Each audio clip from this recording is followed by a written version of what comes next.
몇몇 목사님들이 성도가 너무 많이 줄어들자 걱정이 되어서 모였습니다.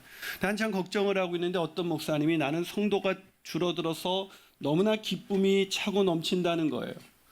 그래서 의아해진 목사님들이 도대체 그런 교회가 있냐고, 목사님 도대체 어디서 목회하는데 그러냐니까 이 목사님이 이렇게 대답하셨습니다. 전 교도소에서 목회합니다. 그러더라고요. 여러분, 부흥이 꼭 수적인 성장을 의미하는 것은 아닙니다. 단지 수적인 성장이 일어났다고 해서 우리는 그것을 부흥이라고 말할 수는 없는 것입니다. 부흥은 근본적인 변화인 것입니다. 우리의 내면이, 즉 우리의 영적인, 우리의 삶이 변화될 때 우리는 그것을 가리켜 부흥이라고 말하는 것이죠. 그런 면에서 우리가 지난주에 함께 나누었던 이 느헤미야 때의 부흥은 진정한 부흥이라고 말하지 않을 수가 없습니다. 왜냐하면 그 부흥으로 인해서 얼마나 놀라운 변화가 일어났는지 오늘 본문이 그것을 증거하고 있기 때문입니다. 그들의 삶이 완전히 바뀐 것입니다. 자, 그렇다면 사랑하는 여러분, 저와 여러분은 부흥을 경험하셨습니까? 지난주 우리가 말씀을 통해서 부흥을 경험하셨습니까? 그 질문을 바꾸어 보죠. 우리의 삶이 바뀌셨습니까? 부흥이 일어났다면 우리의 삶이 바뀐다는 것인데, 그렇다면 우리의 삶이 정말로 바뀌었습니까? 만약 우리의 삶이 바뀌지 않았다면 우리는 아직 부흥을 경험한 것은 아닙니다. 아무리 우리가 주일날 눈물을 흘리고 감동을 입고 마음의 도전을 받았다 할지라도 우리의 삶이 바뀌지 않았다면 그것은 부흥이 일어난 것이 아니라 그 순간 우리의 감정이 그냥 업된 것뿐이에요. 진정한 부흥이 일어나면 삶이 바뀌는 것입니다. 저는 저와 여러분이 이 부흥을 통해서 우리의 삶이 바뀌게 되는 놀라운 역사가 일어나시기를 주님의 이름으로 축원합니다. 자, 그렇다면 부흥은 우리의 삶에 어떤 변화를 가져오는 것일까요? 첫 번째로 부흥은 지속적인 회개를 하게 만듭니다. 지속적인 회개. 여러분, 거듭나지 않은 사람들, 즉 예수를 믿지 않는 사람들이 절대로 할 수 없는 게 있습니다. 그게 뭔지 아세요? 그거는 자기의 잘못을 인정하지 않는다는 거예요. 회개하지 않습니다. 여러분, 우리가 혹시 여러분 부부간에 생활하다가 혹시 지적질을 당하신 적 있습니까? 아내가 지적을 하면 여보 고마워, 정말 당신이 지적해 주니까 내 잘못을 볼 수가 있는 것 같아 라고 말하는 인간이 없다는 거죠. 우리는 잘못을 지적하면 어떻게 말합니까? 당신은 안 그런 줄 알아? 라고 얘기하죠. 우리가 모여서 하는 얘기를 가만히 뜯어보면 다 나는 옳고 누구는 문제가 있다는 얘기예요. 절대로 우리의 잘못을 인정하지 못합니다. 그러나 부흥이 일어나면은요, 늘 자신의 죄만 보여요. 부흥은 하나님이 우리의 영혼의 비참한 상태를 먼저 보게 하거든요. 그래서 부흥이 일어나면 내가 문제고 내가 잘못이라는 것을 심각하게 생각합니다. 그래서 조나단 에드워드는 놀라운 부흥과 회심 이야기라는 책에서 부흥이 일어났을 때의 모습을 이렇게 기록했습니다. 사람들은 구원에 가까워질수록 마음의 기복과 변화를 무수히 경험하기는 했지만 대개 점점 더 자신들의 비참한 상태를 심각하게 걱정하게 되어 있습니다. 하나님의 구원에 가까워지면 가까울수록, 하나님을 더 분명하게 만나면 만날수록 그 거룩하신 하나님 앞에 비추어진 나의 비참한 상태를 몸서리치도록 걱정하고 염려하게 된다는 거예요. 그래서 부흥이 일어나면 반드시 회개가 일어나게 돼요. 그게 오늘 본문입니다. 오늘 본문에 이스라엘 백성이 그랬어요. 자, 본문 1절을 한번 읽어볼까요? 1절을 한번 읽습니다. 시작. 그달 29날에 이스라엘 자손이 다 모여 금식하며 굵은 베옷을 입고 티끌을 무릅썼다. 이게 뭐 하는 거예요 지금? 여러분, 우리는 언제 금식하죠? 아파트 당첨을 위해서. 근데 성경의 금식, 그런 금식은 단 한 번도 없어요. 내가 원하는 것을 꼭 이루기 위해서라기보다도 성경은 내 죄가 말할 수 없이 내 죄를 슬퍼할 때, 이 금식과 굵은 베옷을 입었다는 것은 자기는 죽어 마땅한 죄인이라고 고백하는 거예요. 티끌을 뒤집어 썼다는 건 죄를 뒤집어 쓴 것입니다. 오물을 뒤집어 쓴 거죠. 오늘날로 말하면 굵은 베옷을 입고 오물을 뒤집어 쓰고 난 이런 취급을 받아도 마땅한 인간입니다. 이들이 왜 이렇게 됐을까요? 아니, 왜 이상하지 않아요? 얼마 전에 회개했습니다. 이틀 전에 초막절을 지키기 전에 그들은 처음에 에스라를 통해서 들려준 그 말씀을 듣고 죄가 깨달아져서 엄청나게 슬퍼했어요. 그러자 느헤미야와 에스라가 뭐라 그랬습니까? 사죄의 확신을 가지고 기쁨을 가져라. 여호와의 성일이니 기뻐하라. 그래서 그들은 회개했고 사죄의 확신을 가지고 기쁨을 누리게 됐습니다. 근데 그들이 왜 또다시 회개하고 있는 걸까요? 며칠이 지나기도 전에 또다시 죄를 저지른 걸까요? 우리가 그렇잖아요. 주일날 은혜 받고 월요일날 죄 짓고, 그리고 또 그렇게 힘들게 살다가 주일날 와서 은혜 받고 또 망각하고 죄 짓고, 또 우리가 그렇게 힘들게 살다가 주일날 오고. 이들도 그렇게 살고 있는 것은 아닐까? 아니요, 이들은 그 어느 때보다도 하나님의 말씀을 따라 신실하게 살고 있었어요. 그런데 자기의 죄를 더 깨닫게 됐습니다. 왜 그랬을까요? 그것은 자신들이 바로 심각한 죄인이라는 걸 알게 된 거예요. 여러분, 무슨 얘기냐면 자기가 죄를 지은 몇 가지 죄의 열매 때문에 죄인이 아니라 자기의 근본적인 죄의 모습을 보게 된 거예요. 죄의 본질을 보게 됐단 말입니다. 그 죄의 본질이 뭐예요? 그건 내가 주인 되어서 사는 것. 내가 주인 되어서 살았기 때문에 이 모든 죄를 지을 수밖에 없는 존재구나라는 걸 깨닫게 된 것입니다. 여러분, 부부간에 왜 다툼이 일어나고, 목장에서 성도 간에 왜 다툼이 일어나고, 왜 문제가 일어납니까? 내가 주인 되어서 살기 때문입니다. 여러분, 우리는 미움, 시기, 질투, 다툼, 불평, 원망, 이런 것들이 죄라고 생각해요. 뭐 불의, 탐욕, 음란, 도덕질, 이런 것만 죄라고 생각해요. 그러나 여러분 생각해 보세요. 왜 그런 죄들의 열매들이 나타납니까? 죄의 본질, 내가 죄인이기 때문에 그래요. 내가 주인 되어서 살기 때문에 그래요. 그럼 생각해 보세요. 예수님이 내 안에 주인이시라면 누구를 미워할 수 있을까요? 예수님이 내 안에 주인이시라면 우리 부부간에 문제가 생길 때 우리 예수님이 주인이라면 어떻게 하실까요? 이렇게 먼저 말할 거예요. 여보, 내가 미안해. 먼저 말할 거예요. 예수님이 주인이라면 성도 간에 문제가 생겼을 때 어떻게 말할까요? 성도님, 내가 잘못했어요. 근데 내가 주인이기 때문에 하는 모든 일들이 죄뿐인 인생이 되는 거예요. 그걸 깨달은 거예요. 죄를 회개하다 보니 죄의 본질이 보였어요. 나는 죄에서 자유로운 존재가 아니라 죄를 지을 수밖에 없는 그런 죄인 된 아주 근본적으로 본질상 진노의 자녀라는 걸 깨닫게 된 거예요. 그럼 저도 이것을 느낀 적이 있어요. 저는 중학교 3학년 때 회개하고 주님을 만났습니다. 제가 얼마나 회개할 게 많은지. 나는 은혜 받으면 범죄 안 할 줄 알았어요. 하나님의 은혜가 나를 지배하면 더 이상 죄를 짓지 않을 줄 알았는데, 죄를 짓지 않고 살아가려고 노력하면 노력할수록 더 많은 죄를 짓는 거예요. 이걸 깨닫게 되니까 절망이 찾아왔어요. 나는 안 되는 인간이구나. 하염없이 눈물이 나왔습니다. 하나님의 은혜를 받았는데 하나님의 뜻대로 살고 싶은데 그게 안 되는 거예요. 저는 밥이 넘어가지 않았습니다. 그날 이렇게 기도할 수밖에 없었어요. 하나님, 죄뿐인 인생, 선한 것이 하나도 없는 인생을 불쌍히 여겨주십시오. 그러면서 떠올랐던 찬양이 있어요. 내 평생 살아온 길 뒤를 돌아보니 걸음마다 자욱마다 모두 죄뿐입니다. 사랑하는 여러분, 이스라엘 백성이 왜 그렇게 죄를 회개하고도 금식을 하며 굵은 베옷을 입고 티끌을 뒤집어 쓰고 기도했을까요?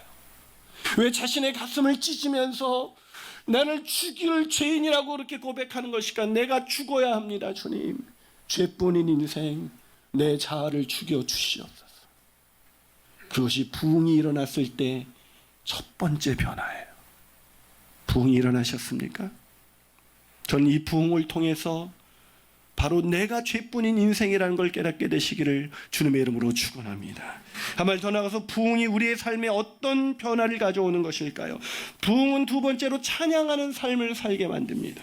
뭘 살게 만든다고요? 찬양하는. 부흥하면 떠오르는 목사님은 바로 조나단 에드워드예요. 이 목사님의 전기를 쓴 손상용 목사님께서 조나단 에드워드를 통해서 부흥이 일어났을 때 이야기를 조나단 에드워드라는 이 전기를 통해서 우리에게 들려주고 있습니다. 그때 부흥이 일어날 때의 모습을 이렇게 기록했습니다. 모든 예배가 살아 움직이는 듯 생명력이 넘쳤다. 찬양은 더욱 뜨거워졌으며 기도가 살아나기 시작했다. 여러분 무슨 말입니까? 부흥이 일어나면요, 내 죄가 깨달아지고 그 죄를 용서하신 하나님의 은혜가 벅차오르게 깨달아지면서 어떻게 하나님이 나 같은 것을 구원하셨을까? 그 은혜가 생각나면서 찬양이 불러지는데요, 그 찬양 가사 하나하나가 다 우리의 가슴 속에 그냥 맺히는 거예요. 여러분 부흥이 일어나면은요, 그냥 천부의 의지 없어서 손들고 옵니다. 이 찬양을 부르면서 음정도 맞지 않고 박자도 맞지 않는데 막 눈물을 흘리면서 사람들에게 아랑곳하지 아니하고 눈물을 흘리면서 찬양을 부릅니다. 그게 찬양이에요. 찬양은 하나님의 은혜를 깨달은 자만이 부를 수 있는 노래입니다. 은혜가 안 깨달아지면 그건 노래일 뿐이죠. 여러분, 이들이 회심하고는 부흥이 일어나자 회심이 일어났습니다. 그리고 자연스럽게 하나님을 찬양하고 경배하기 시작했어요. 자, 본문 3절 한번 읽어볼까요? 3절입니다. 읽어보겠습니다. 시작. 이날에 낮 4분의 1은 그 제자리에 서서 그들의 하나님 여호와의 율법책을 낭독하고 낮 4분의 1은 죄를 자복하며 그들의 하나님 여호와께 경배하는. 뭐를 했다고요? 하나님께 예배드리게 됐다고요. 엎드려 경배합니다. 그때였습니다. 레위 사람들이 나타나서 강단으로 뛰어들더니 이렇게 말했습니다. 영원부터 영원까지 계신 너희 하나님 여호와를 송축할지어다. 찬양하고 싶어하는 그 사람들의 마음 가운데 복받쳐 올라왔던 레위 사람들이 강단으로 뛰어 올라와서 말합니다. 우리가 하나님을 찬양해야 하지 않겠습니까? 그 순간 온 회중이 부르는 찬양, 찬양팀이 부르는 찬양이 아니라 앉아있는 한 사람 한 사람마다 입술의 고백을 통해서 자기같이 망가진 죄인을 구원하신 그 하나님을 향해 입술을 벌려 찬양을 하기 시작합니다. 그 찬양이 오늘 본문 6절에서 37절까지예요. 오늘 본문 내용이 다 찬양입니다. 회심이 일어나면 따라오는 게 찬양이에요. 그래서 회심이 없는 찬양처럼 메마른 찬양이 없습니다. 자기가 얼마나 망가진 죄인인지를 깨닫지 못하는 사람은 찬양을 불러도 마음속에서 일어나는 게 없어요. 감동이 없습니다. 근데 내 죄가 깨달아지면, 그 죄인을 구원하신 하나님의 은혜가 깨달아지면서 한 가사 한 가사 하나님을 찬양하게 돼 있어요. 그래서 부흥이 일어나면 찬양이 살아나고 예배가 살아나죠. 여러분, 그들이 뭐라고 찬양하고 있습니까? 본문 6절을 한번 읽어볼까요? 본문 6절이 있습니다. 시작. 오직 주는 여호와시라. 뭐라고요? 뭐라고 찬양하고 있어요? 오직 주님은 여호와시라. 그러면서 계속 읽어보겠습니다. 하늘과부터 시작. 하늘과 하늘들의 하늘과 이럴 성신과 땅과 땅 위의 만물과 바다와 그 가운데 모든 것을 지으시고 다 보존하시오니 모든 천군이 주께 경배하는. 여러분, 그들은 깨달았습니다. 내가 주인 되어서 살았던 모든 인생, 그건 다 죄뿐인 인생이었습니다. 하나님, 이제 찬양합니다. 오직 주만이, 여호와 하나님만이 내 인생의 주인이십니다. 아멘. 그게 찬양이에요. 그 찬양을 고백하면서 창조주 하나님을 찬양합니다. 그리고 이어서 자신들의 역사를 회고하면서 비천한 히브리 민족, 유랑 민족에 불과했던 아브라함, 보잘것없는 그런 모래알 속에 모래완도 못했던 아브라함을 선택하시고 그를 부르셔서 그와 언약을 맺으시고 신실하게 그 약속을 지키신 하나님. 그게 7절과 8절이에요. 주는 하나님 여호와시라. 옛적에 아브라함을 택하시고 갈대아 우르에서 인도해내시고 아브라함이란 이름을 주시고 그와 더불어 언약을 맺으사. 여러분, 감격스럽지 않아요? 여러분, 저는 진짜 돌아보면 하나님이 어떻게 나 같은 거 선택해서 하나님 백성을 삼으셨을까? 어떻게 나 같은 거 선택해서 목사로 세우셨을까? 생각하면 은혜예요. 이 은혜들은, 이들의 찬양은 그칠 줄을 모릅니다. 역사를 왜고하다 보니 모든 것이 다 하나님의 은혜예요. 찬양할 것뿐이었습니다. 그래서 그들은 계속해서 하나님의 은혜를 찬양하죠. 어떤 은혜냐고요? 애굽에서 고난받을 때 자신들을 출애굽시키신 하나님, 광야에서도 부족함이 없도록 먹이시고 입히시고 구름기둥과 불기둥으로 지켜주신 하나님, 가나안 땅에서 하나님을 배신한 그들을 포기하지 아니하시고 진멸하지 아니하시고 그들과 함께 하신 하나님, 아니 살만하면 이전 삶으로 돌아가 더 큰 악을 행하여 주께 등을 돌림으로 포로로 잡혀가서 끝장난 인생이었으나 결코 그들을 떠나지도 버리지도 않으시는 하나님. 여러분 정말 그렇지 않습니까? 지나온 모든 세월들 돌아보니 다 하나님의 은혜잖아요. 찬양이 또 떠오르네요.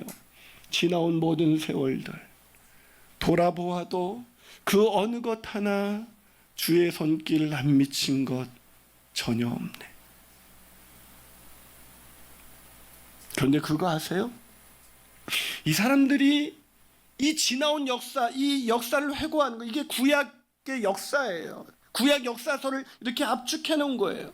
그런데 이들이 구약의 광야를 지날 때 애굽에서 감사할 줄 몰랐고요, 광야를 지날 때 감사할 줄 몰랐고요, 그들이 계속해서 죄만 짓는 인생이었습니다. 하나님이 먹이시고 입히시고 한량없는 은혜를 베푸셨을 때도 그들은 하나님께 원망하고 불평했던 사람들이었어요. 그때는 그러지 않았어요. 그런데 지금에 와가지고 역사를 돌아보니 모든 게 다 하나님의 은혜라고 고백하고 있습니다. 왜요? 왜 이들이 이렇게 갑자기 바뀐 걸까요? 그들에게 말씀이 깨달아지면서 부흥이 일어난 것입니다. 부흥이 일어나지 않으면요, 내 주변에 있는 게 모든 게 다 원망거리예요. 모든 게 다 불평거리예요. 모든 게 다 힘들어요. 모든 게 다 누구 탓이에요. 그런데 하나님의 은혜가 깨달아지면, 부흥이 일어나면 그 부흥의 말씀을 통해서 내게 행한 모든 것이 하나님의 은혜라는 고백밖에 안 나와요. 그게 부흥이에요. 여러분 삶 가운데 부흥이 일어났습니까? 부흥이 아직도 일어나지 않았다면 우리의 일상은 원망과 불평과 우리 좌절과 낙심 속에서, 우리는 염려 속에서 살아갈 거예요. 그러나 부흥이 일어나면요, 우리 마음 가운데 내가 불편하다고 생각했던 모든 것들이 다 감사거리로 바뀌는 거예요. 사랑하는 여러분, 저는 저와 여러분에게도 이 부흥이 일어나기를 원합니다. 그래서 이 부흥이 일어나서 불평이 감사가 되고 원망이 찬양이 되는 역사가 일어나기를 주님의 이름으로 축원합니다. 마지막으로, 부흥은 우리의 삶에 어떤 변화를 가져오는 것일까요? 그것은 주님의 뜻대로 사는 삶의 변화를 가져옵니다. 주님의 뜻대로 사는 삶. 여러분 방금 보신 것처럼 이스라엘 백성이 이스라엘 역사를 회고하면서 하나님의 은혜를 깨닫고 하나님을 찬양하고 있습니다. 그런데 오늘 본문의 하이라이트는 찬양이 아니에요. 이 오늘 본문이 대다수가 찬양으로 기록되어 있지만 오늘의 본문의 하이라이트는 38절입니다. 자, 38절을 한번 우리 메시지 성경으로, 여러분의 성경이 좀 어려워서 제가 메시지 성경으로 따왔습니다. 자, 한번 메시지 성경으로 같이 읽어볼까요? 화면을 보시고 시작. 이 모든 일을 돌이켜보면 문서로 작성하여 우리 대신과 레위인과 제사장들의 서명을 받아 봉인합니다. 자, 찬양이 마무리되면서 이들이 뭐라고 말하고 있어요? 이 모든 일을 돌이켜보면서 이제 우리는 언약을 굳게 세웁니다. 무슨 언약이에요? 말씀대로 살아갈 것입니다. 그 약속을 지킬 것입니다. 우리도 신실하게 살겠습니다. 주님의 뜻대로 살겠습니다. 그렇게 언약을 굳게 세우고 문서로 작성했습니다. 문서로 작성했다는 건 뭐예요? 공식적인 문서, 좀 더 이 비중 있게, 이 결단이 얼마나 엄청난지 문서로 작성하고 리더들을 불러 모아놓고 그 앞에서 도장을 찍고 봉인을 합니다. 무슨 얘기입니까? 무슨 일이 있어도 이제 주님의 뜻대로 살 것입니다. 이게 부흥의 마지막 사인이에요. 부흥이 일어나면요, 우리 마음 가운데 오직 주님의 뜻대로 살고자 하는 열망, 내가 세상의 관심은 사라지고요, 오직 주님의 뜻대로 주님의 말씀대로 살고자 하는 그 열망이 우리 가슴 속에서 일어나기 시작하는 거예요. 이들 마음 가운데 그런 게 일어나기 시작했습니다. 그런데 이상하지 않아요? 목사님, 예전에도 그들은 결단했지만 또다시 예전으로 돌아가지 않았습니까? 맞아요. 우리가 은혜 한두 번 받아봤습니까? 은혜 받고 또다시 망가지고 또다시 은혜를 잃어버리고 또다시 예전으로 돌아가서 내가 잘났다고 생각하고 내가 문제가 아무것도 없다고 생각하고 사람과 하나님을 원망하고 불평하면서 그렇게 우리의 가정생활과 우리의 목장생활과 우리의 모든 직장생활이 그렇잖아요. 한두 번 그래봤어요? 이들은 그걸 몰랐던 걸까요? 그들이 얼마나 연약한 존재, 죄의 본질, 죄의 노예라니까요. 아무리 노력해도 죄가 원하는 대로 살 수밖에 없는 사람들이라니까요.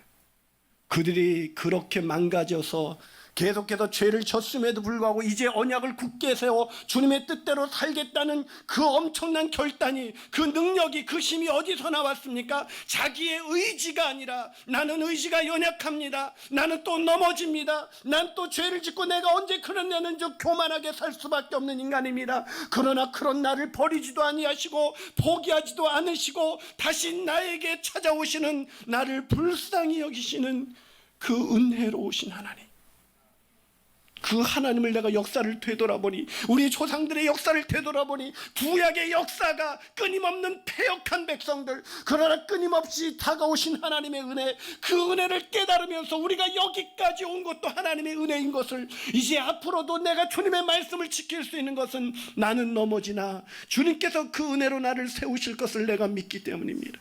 그래서 그 은혜로 인하여 저는 주님의 뜻대로 살아갈 수 있음을 믿습니다. 이게 바로 부흥이에요. 부흥은 내 능력을 신뢰하는 게 아닙니다. 부흥은 나를 신뢰하는 것이 아니라, 나는 망가졌으나 그런 망가진 나를 포기하지 아니하시고 나에게 오늘도 찾아오셔서 다시 기회를 주시는 그 하나님의 은혜, 그 은혜를 깨달은 자들은 넘어진 그 자리에서 다시 일어나 주님의 뜻대로 살기로 결단하며 나가는 것입니다. 그게 바로 부흥입니다. 그렇다면 사랑하는 여러분, 저와 여러분 가운데 이 부흥이 일어나셨습니까? 지난주 설교를 끝나고 저는 사실 고민이 많았어요. 어떤 분들은 저에게 목사님의 그 고백을 들으면서 눈물이 났다고 하지만 저에게는 아직 온전한 부흥이 일어나지 않았습니다. 그런데 한 집사님이 저에게 찾아오셔서 저에게 이렇게 말씀하셨어요. 목사님, 저 제자 훈련 받으면서 성도들과 훈련을 받는 사람들끼리 간증을 나눌 때, 그리고 목사님의 강의를 들을 때 제 마음에 뜨거운 것이 올라왔어요. 그러나 그땐 그것이 무엇인지 몰랐습니다. 뜨거운 것이 올라왔으나 또다시 죄를 짓고 또다시 반복해서 죄를 짓는 나를 보면서 참 힘들었었어요. 근데 지난주 목사님의 설교를 듣고 처음 목사님 저 깨달았습니다. 제 마음에 부흥이 일어났습니다. 목사님, 저 감히 이렇게 말씀드릴 수 있어요. 이제 저 주님의 뜻대로 살 수 있습니다. 그 의미를 전 오늘 깨닫습니다. 은혜를 받았기 때문에 이제 은혜 없이도 주님의 뜻대로 살아갈 수 있는 인생이 아니라, 은혜를 깨달았기에 매일 부어주시는 그 은혜로 인하여 내가 오늘도 주님의 뜻대로 살아갈 수 있는 사람이라는 것, 그것을 깨달은 것입니다. 그것을 깨달으면서 설교를 마무리하는데 마지막으로 떠오르는 찬양이 있습니다. 그 찬양은 이것입니다. 주님, 우리는 연약합니다. 우리는 오늘을 힘겨워합니다. 주님 뜻 이루며 살기에는 부족합니다. 주님, 우린 넘어집니다. 우린 또 하루 실수합니다. 그저 주의 긍휼을 구하는 죄인일 뿐입니다. 주님, 주만 바라봅니다. 이것이 부흥을 경험한 사람들이 부르는 노래라는 걸 알게 됐어요. 사랑하는 여러분, 한없는 은혜가 부어져도 또다시 범죄하는 우리, 그런 우리가 다시 하나님의 뜻대로 오늘을 살아갈 수 있는 것, 그것은 그 은혜를 결코 거두어가지 아니하시는 그 자비와 은혜가 무궁하신 하나님을 깨닫는 것, 그게 바로 부흥입니다. 그 부흥을 오늘 저와 여러분이 경험하셨으면 좋겠습니다. 같이 기도하시겠습니다.